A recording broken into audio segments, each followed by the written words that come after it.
Hello friends, स्वागत है आप सभी लोगों का आर क्लासेस के इस लेटेस्ट वीडियो में। तो आज हम आपके लिए आचार्य रामचंद्र शुक्ल जी का जीवन परिचय लेकर आ गए हैं।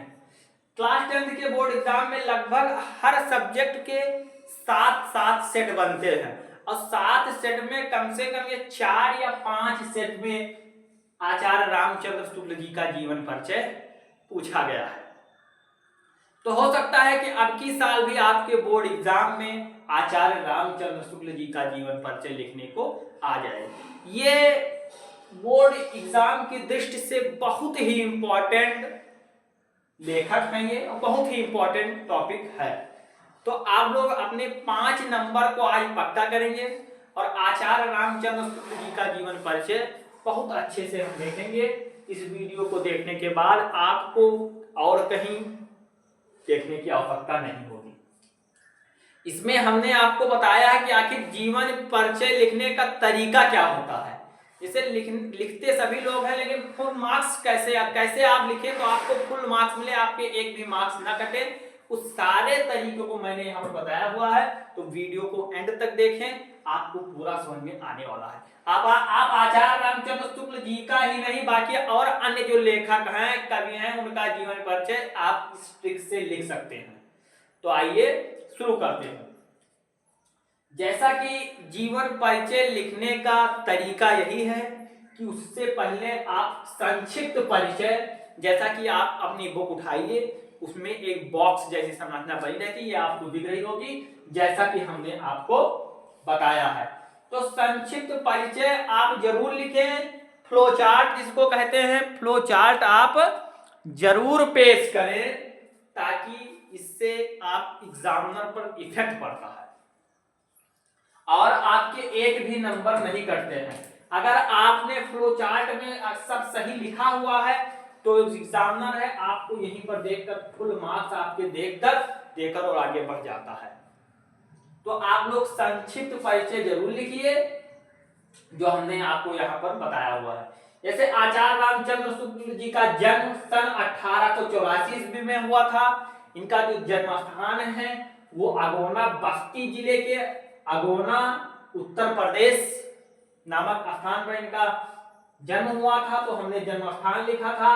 इनके पिता का नाम चंद्रबली शुक्ल था तथा जो इन्होंने अपनी रचनाएं की है वो भाषा खड़ी बोली में की है।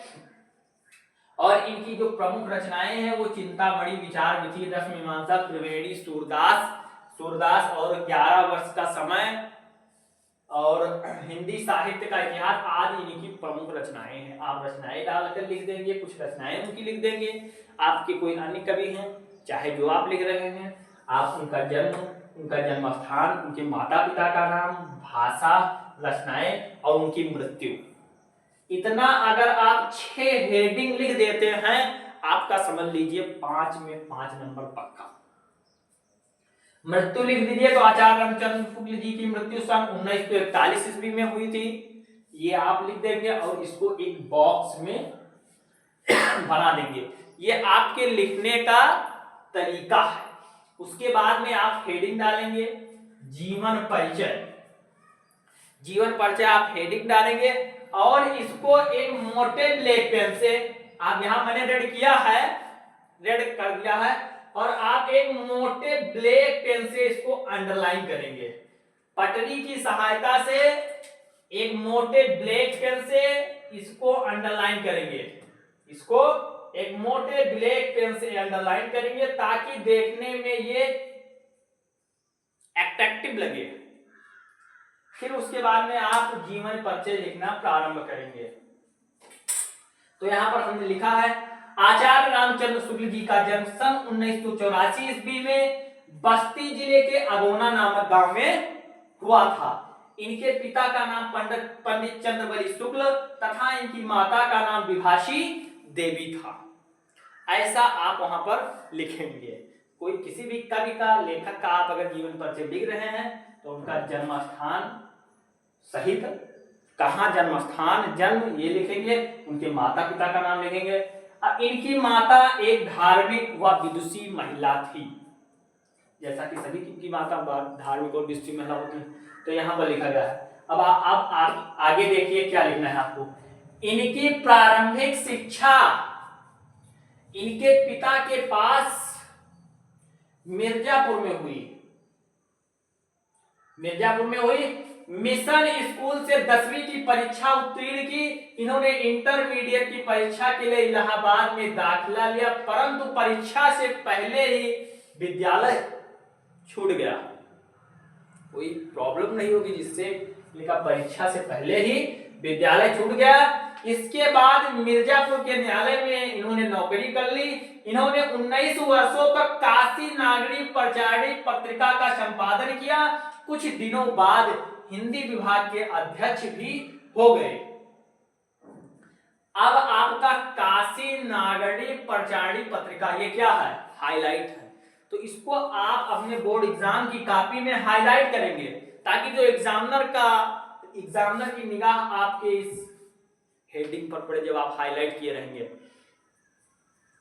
तो ऐसे आप हाईलाइट करिएगा। का संपादन किया। कुछ दिनों बाद हिंदी विभाग के अध्यक्ष भी हो गए। स्वाभिमानी और हिंदी के महान निबंधकार, आलोचनाकार एवं साहित्यकार सन 1941 ईस्वी को स्वर्ग सिधार गए। ऐसे आप लिख सकते हैं। जितना हमने यहाँ पर लिखा हुआ है ये आप हर में डाल सकते हैं। ये बदल दीजिए। आप हर एक जीवन परिचय में इसको यूज कर सकते हैं। तो ये लिखने की ट्रिक है थोड़ा। और इस तरीके से आप अगर फ्लो चार्ट बनाएंगे, हेडिंग डालेंगे। नेक्स्ट हेडिंग डालना आप साहित्यिक परिचय। जीवन परिचय उनका हो गया। अब हम उनके साहित्यिक परिचय के बारे में थोड़ा लिखेंगे।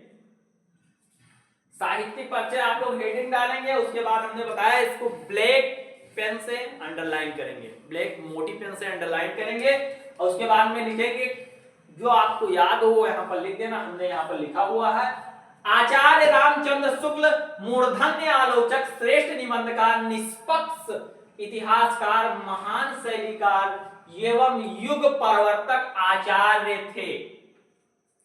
साहित्यिक परिचय में सब साहित्य में जो इन्होंने किया है उतना यहाँ पर लिख गया आचार्य थे। आलोचना इनका मुख्य एवं प्रिय विषय था। हिंदी साहित्य का इतिहास लिखकर इतिहास लेखन की परंपरा का सूत्रपात किया।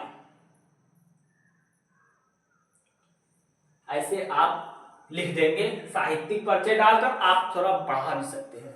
अगर इतना आप लिखेंगे तो लगभग 3 पेज में हो जाएगा आपका। आप एक पेज में फ्लो चार्ट बनाइए, खूब अच्छे से बनाइए और नीचे जीवन परिचय डालकर 2 लाइन लिखकर नेक्स्ट पेज पर जाइए। पूरा पेज उनका जीवन परिचय लिखिए। उसके बाद में फिर एक आध लाइन बचे आप साहित्यिक परिचय डालकर नेक्स्ट पेज पूरा साहित्यिक परिचय लिखिए।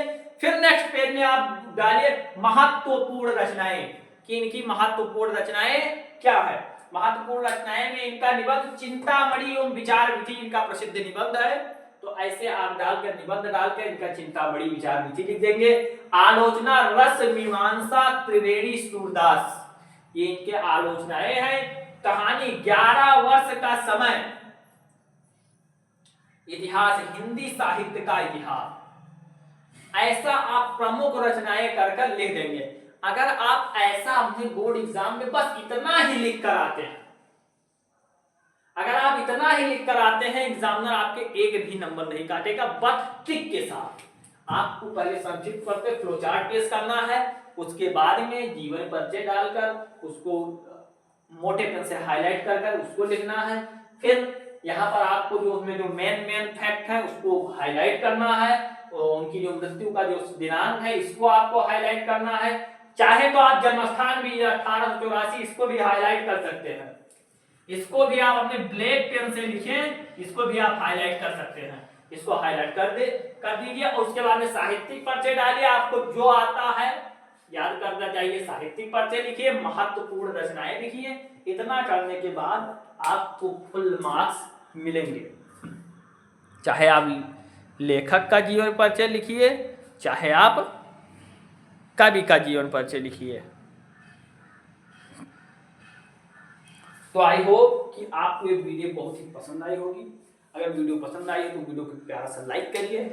चैनल पर पहली बार बने तो चैनल को सब्सक्राइब करिए, बेल आइकन को प्रेस करिए ताकि रोज आने वाली वीडियो के नोटिफिकेशन सबसे पहले आप तक तो मिलते हैं नेक्स्ट वीडियो में नेक्स्ट टॉपिक के साथ। तब तक के लिए थैंक यू, धन्यवाद, वंदे मातरम।